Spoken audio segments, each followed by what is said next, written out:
seems to stand so still, but inside it's full of energy. So one way to reduce the vibration is to place the vibrator on the top of something so that it absorbs some of the vibration.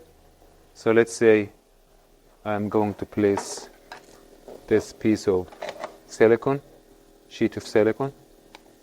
I'll place it at the bottom so that will reduce the vibration. Here. And let's adjust this to have the mark.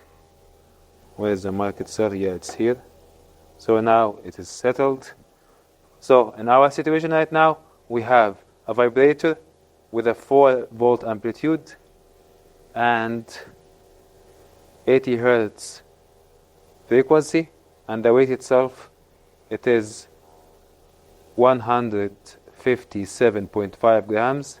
And basically, to get the Newton, we need to multiply, or the force, we need to multiply the M, the mass, multiplied by G, the gravitational force. So by then, we have everything. So now we need to find the fundamental frequency for this wire with this kind of tension and this length. By doing this, we are going to change the frequency, and let's see what's going to happen. So I'm going to increase the frequency until we have a fundamental frequency. Okay, so now we have vibration. We need to start to change this frequency until we have like a solid or a big amplitude here. So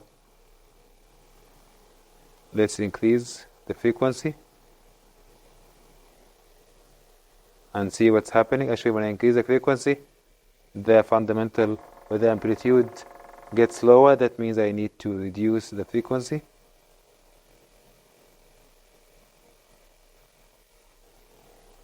More, that means it's more near to the resonance frequency. Let's make it less. Oh, okay, it's getting bigger.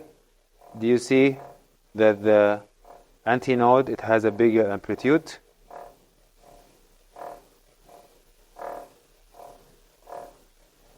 Bigger.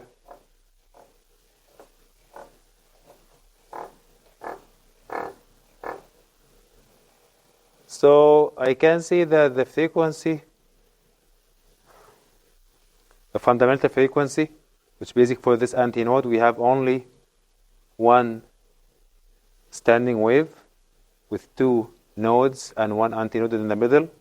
So this one is around, it has frequency of 37 Hertz. So now we have only one standing wave, and that means the lambda is equal to 2L, which is around, we have 91 centimeters, so we were talking about 182 centimeters, the lambda itself. And we would like to have the other modes, the second and third and so on, okay? Which means that we are going to have 2 standing waves, or 3 or 4 or 5 and so on. So as we know, in order to have a less lambda, we have to increase the frequency, or basically to decrease the tension. So let's see what's going to happen if we lift this weight up.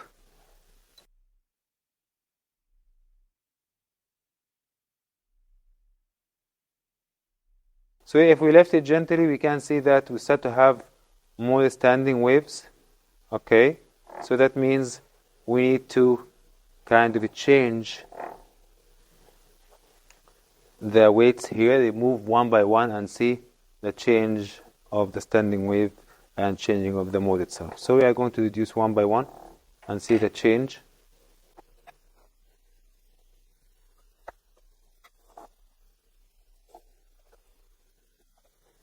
To see the second mode, to see it evident, I would prefer to have a higher amplitude. So I'll make this amplitude to the maximum, but unfortunately it's going to create a loud, very loud sound, like this one. Okay. And you can see that the first node increased a lot in the middle. And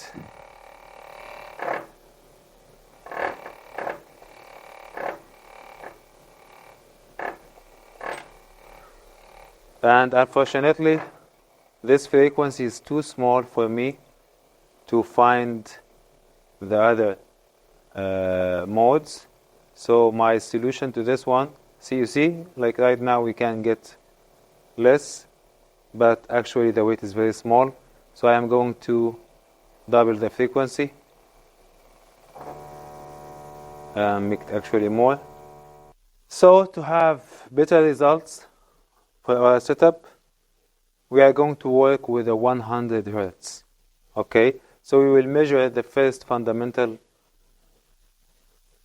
with a frequency of around 50 or 40 Hertz.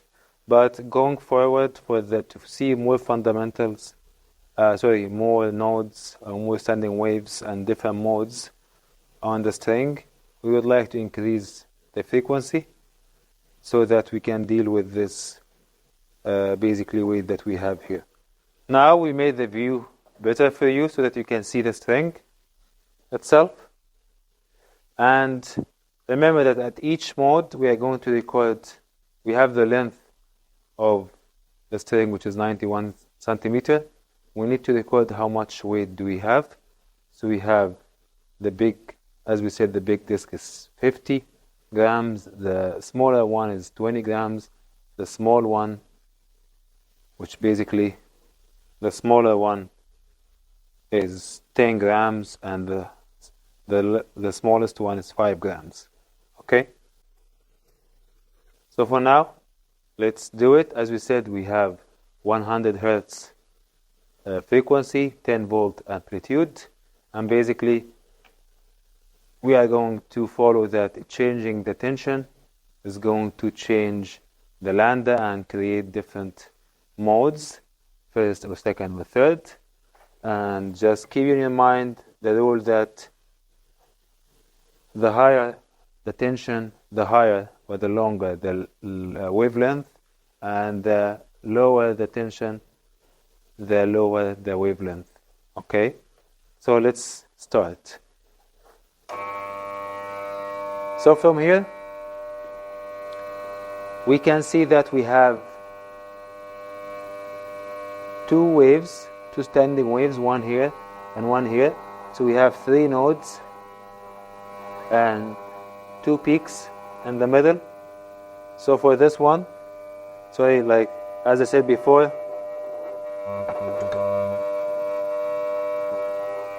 due to vibration, the stand is moving by itself. So you need to put something here to keep it from moving. So for myself, I'm going to put this one, my tablet.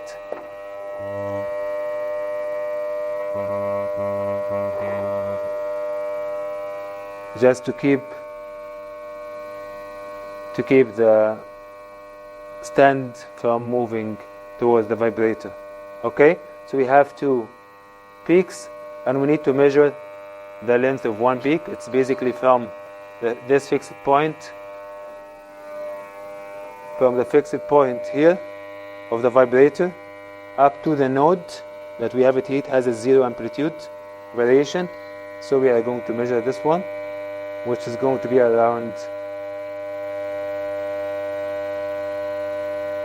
48 centimeters. And this is expected because basically the whole length divided by 2, which basically around 46 centimeters. Then for now we are going to change the weights. So to get more modes, we need to basically decrease the tension, which means decrease the weights. We can test first by lifting our hand and see how many peaks we are going to see. Okay, so we can see, you see, we see almost 3. Okay, so let's start removing the loads. Did you see anything? Nothing? Let's remove more. We start to see still 2 modes, but a small amplitude. Remove 1 more. 1 more. Let's see. So now we can see around actually 3, but it is not a big amplitude. Maybe if we reduce this one. So now we can see 3 loops of standing waves. Let's see whether if we added this weight it's going to be better. Okay, it's better. It's more robust. So we can see that we have 1, 2, 3. So we need to take a measurement from this fixed point to this node. So we have 2 nodes, 3 loops, or 3 antinodes. So we have now 3. Let's basically, and we need to record the weight. We have 50, 70, 90, 110, and basic 120, and 7.5 for this piece of metal. So we are talking about 127.5 grams. Let's go and get the 4 peaks. So basically we need to remove more weights until we have 4, mode number 4, or basically 4 antinodes. So now how many do we have? Actually we have 4 now. I'm not sure you see it or not, but let's just add small weights to make it higher. As we see that the amplitude of each antinode is decreasing because we are dividing the power or the energy over many antinodes. So let's see, is it better? No, it's actually worse. So that means we need to remove this one. This is better. Let's put a smaller weight. Is it good? No, it's worse. That means we actually need to remove this big weight and replace it with a smaller weight. Let's see.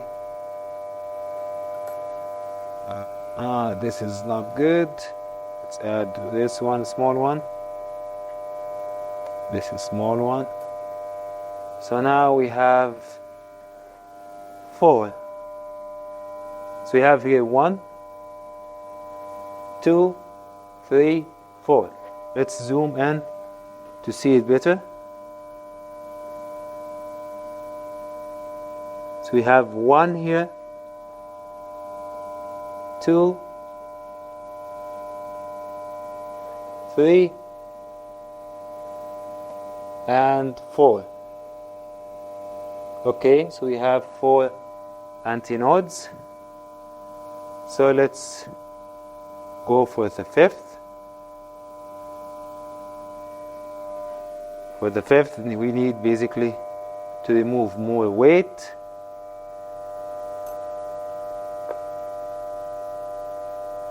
And I would say this is the minimum weight that we could put here. Let's see how many. Do we need still to have less? So it's hard to see. So I would say we can tackle this problem using a different way, that to have a lower lambda, we need to have a higher frequency. So we can increase the frequency and let's see what's going to happen. Our target right now is to get 5 antinodes. So let's make the frequency 150 hertz.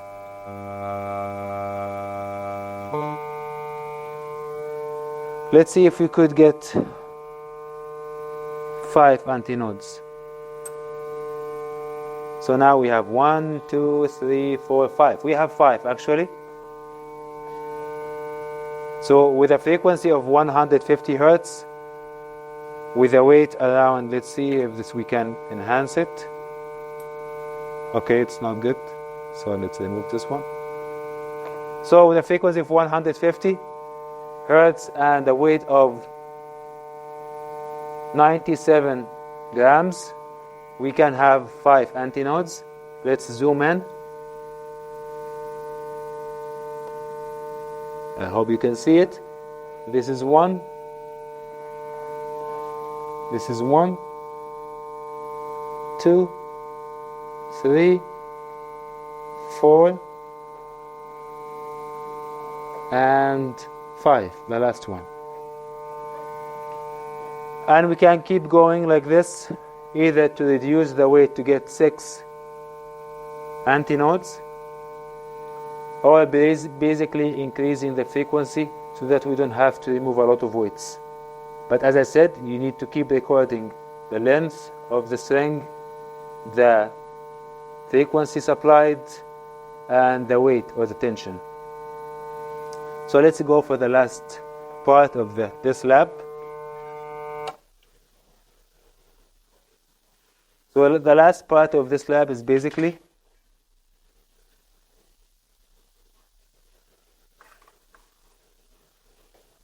to find the length, the total length of this wire or this string. Basically all of it. Try to predict the loop length as well.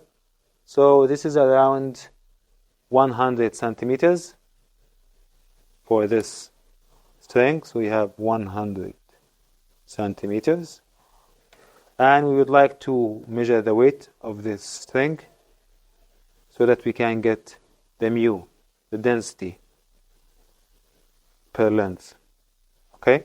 So let's on the scale and press start just to make it 0, and let's put this string on it. So this one, it has around 0.4 grams. You can collect it just for the sake of collection to have a better, like a more accurate measurement. So it's 0.4 grams. This is the weight of the string that we have used. I hope you liked the lab for today and you learned something and it was beneficial for you. If you liked it, please click the like button and subscribe to see our next physics lab, and see you next time. Thank you. Resonance is where things go boom, the vibrations grow, they fill